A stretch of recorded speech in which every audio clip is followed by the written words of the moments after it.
ನಿನಗೆ ಯಾರ್ಯಾರು ಏನೇನು ಹೇಳಿದಾರೋ, ಎಷ್ಟೆಲ್ಲ ಕಷ್ಟ ಕೊಟ್ಟಿದ್ದಾರೋ ಎಲ್ಲಾನು ನೆನ್ಪಿಟ್ಕೊಂಡು ಅವ್ರನ್ನ ಸಾಯಿಸ್ತೀನಿ. ಯಾರನ್ನು ಸುಮ್ಮನೆ ಬಿಡೋ ಮಾತೇ ಇಲ್ಲ. ದಾಳಿ ಮಾಡೋದಕ್ಕೆ ಮುಂದಕ್ಕೆ ಹೆಜ್ಜೆ ಇಡೋ ಶಕ್ತಿ ಇದ್ರೆ ಮಾತ್ರ ಸಾಲಲ್ಲ, ಅದನ್ನು ಮೀರಿದಂತ ಸಹನೆ ಇರಬೇಕು.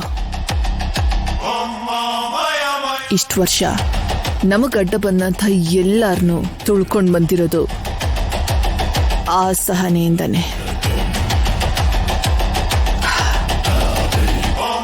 ನಿಮ್ಮಮ್ಮ ಮಾತು ಕೊಡ್ತಾ ಇದ್ದೀನಿ, ಆ ಬ್ರಹ್ಮ ವಿಷ್ಣು ಮಹೇಶ್ವರ ಕೂಡ ಆ ರಾಜಾರಾಮ್ನ ನಮ್ಮಿಂದ ಕಾಪಾಡಕ್ಕಾಗಲ್ಲ.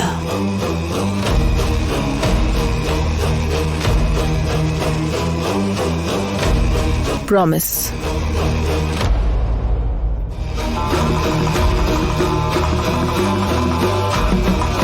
ಹೇಳ್ರಪ್ಪ ಕೇಳಿ. ರಾಂಪುರದಲ್ಲಿ ನಮ್ಮ ಜನಕ್ಕೆ ನಾನು ಹೇಳೋದೇನು ಅಂತಂದ್ರೆ, ನಾಳೆ ಊರ ಹಬ್ಬ ಇರೋದ್ರಿಂದ ಊರಿನ ಸಾಂಸ್ಕೃತಿಕ ಕಾರ್ಯಕ್ರಮದಲ್ಲಿ ಕುಚಿಪುಡಿ ನೃತ್ಯ ಪ್ರದರ್ಶನ ಇರುತ್ತೆ ಅಂತ ರಾಜಾರಾಮ್ ಅವರು ಹೇಳಿದ್ದಾರೆ. ಹುಡುಗರು, ಹುಡುಗಿಯರು, ದೊಡ್ಡವರು, ಚಿಕ್ಕವರು, ಅವರು ವಯಸ್ಸಿನಲ್ಲಿರೋರು, ಅಜ್ಜಿದೀರು, ಅಜ್ಜಂದಿರು ಎಲ್ರು ಬಂದು ಕಾರ್ಯಕ್ರಮನ ಯಶಸ್ವಿಗೊಳಿಸ್ಬೇಕು ಅಂತ ಕೇಳ್ಕೊತೀನಪ್ಪ. ಸಾಂಸ್ಕೃತಿಕ ಕಾರ್ಯಕ್ರಮಗಳು, ಕೂಚಿಪುಡಿ ನೃತ್ಯ ಎಲ್ಲ ಮಾಡಿಸ್ತಾರಂತೆ. ಅಣ್ಣ, ಅನಘಾದೇವಿ ಒಂದು ಹೆಜ್ಜೆ ಇಟ್ಟಾಯ್ತು. ಇನ್ ಮುಂದೆ ಈ ಊರಲ್ಲಿ ಹಬ್ಬ ಆದ್ರೂ ಪ್ರದರ್ಶನ ಆದ್ರೂ ಈ ಅನಘಾದೇವಿ ಅನ್ಕೊಂಡ ಹಾಗೆ ನಡೆಯುತ್ತೆ.